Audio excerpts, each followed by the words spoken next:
كان يا مكان في مملكة بعيدة كلها جبال من المارشميلو وأنهار من الشوكولاتة. كانت عايشة الأميرة الجميلة ريتال.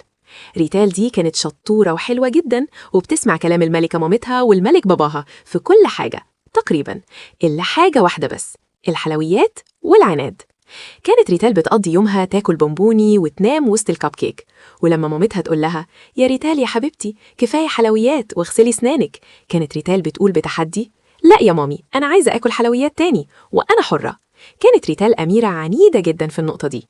وفي يوم من الأيام صحيت ريتال لقت سنانها بتعمل سيمفونية وجع، ومن هنا قررت ريتال قرار تاريخي: أنا مش هبقى أميرة بتلبس فساتين وبس، أنا هستخدم عنادي ده في حاجة مفيدة.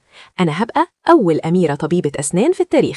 وهي بتجهز شنطة العدة الملكية اللي فيها فرشة سحرية ومعجون بطعم الفراولة، طلع لها فجأة باسل أخوها الصغير. ريتال أخدت باسل من إيده ووقفته قدام المراية الملكية وقالت له: بص يا بطل، إحنا دلوقتي في مهمة إنقاذ لمملكة الدروس العجيبة.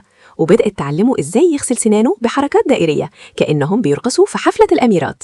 الملكة مامتها لما شافتها وهي بتعتني بنفسها وبتعلم أخوها الصغير بمسؤولية فرحت بيها جدا، وقالت لها: يا أميرتي ريتال، الشطارة مش بس في اللبس، الشطارة في إننا نخلي بالنا من صحتنا ونساعد غيرنا. ومن اليوم ده بقت ريتال هي المسؤولة عن تفتيش السنان في القصر، وباسل بقى المساعد بتاعها، بس ساعات بيحاول ياكل المعدون برضو.